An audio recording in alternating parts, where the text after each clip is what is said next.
بسم اللہ الرحمن الرحیم۔ بے شک تمام تعریفیں اللہ کے لیے ہیں۔ سامعین کرام السلام علیکم۔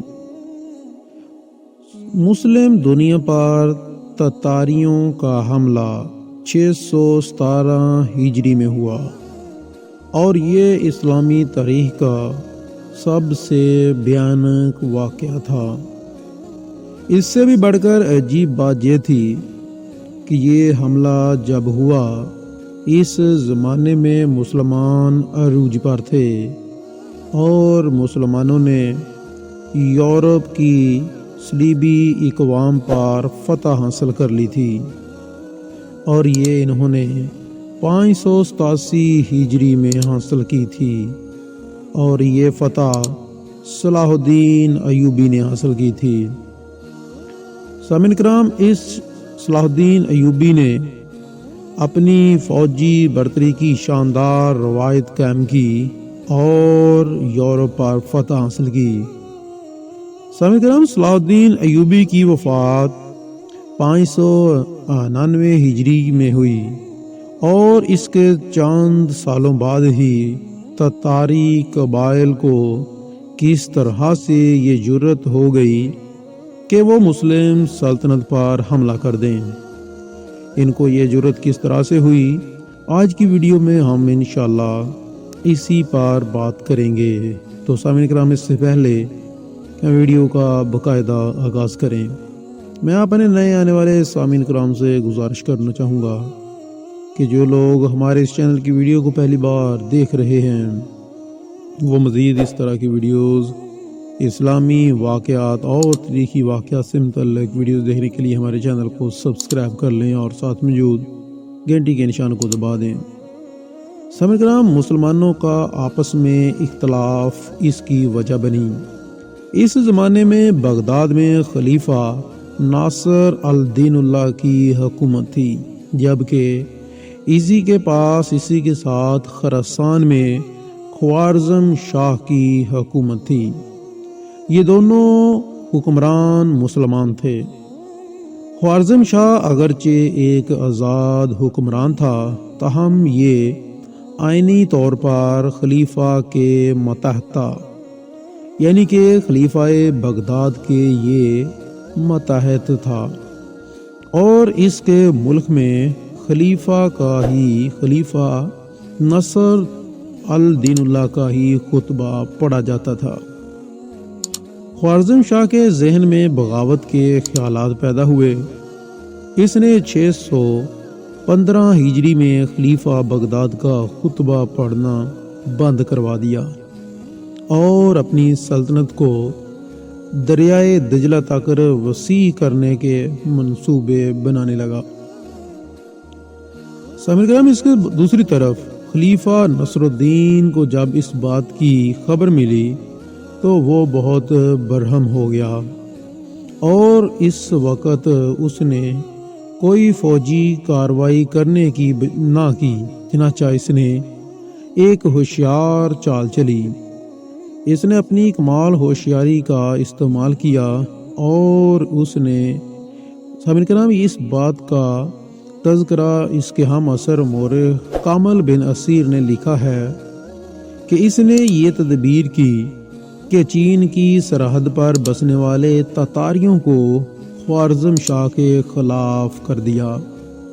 اس نے تتاریوں کو خوارزم شاہ کے خلاف اکسایا اور یہ وحشی قبائل چنگیز خان کی قیادت میں اپنے علاقے سے نکلے اور خوارزم شاہ کی سلطنت یعنی کہ خراسان میں گھس گئے۔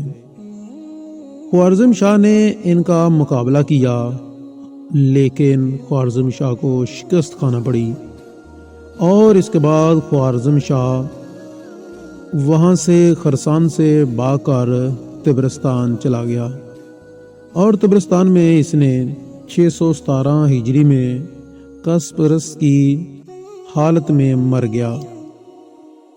سامعین کرام، اس کے بعد خراسان اور دوسرے علاقوں پر قبضہ کر لیا تتاریوں نے۔ جب انہوں نے ان علاقوں پر قبضہ کر لیا تو ان کے حوصلے مزید بڑھ گئے۔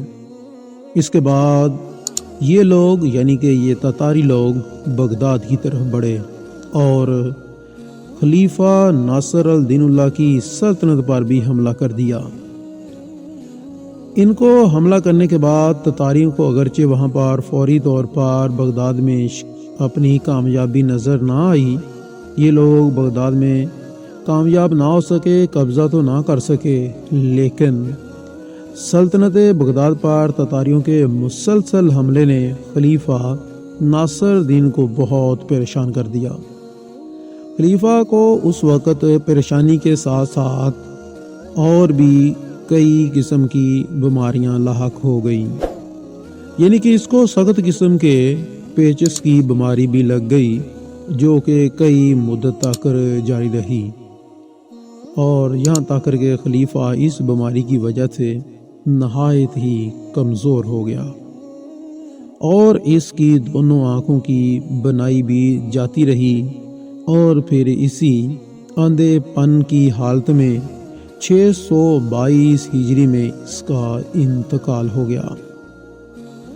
دو مسلم قائد جو ایک دوسرے کو قبر میں پہنچانا چاہتے تھے خود قبرستان پہنچ گئے۔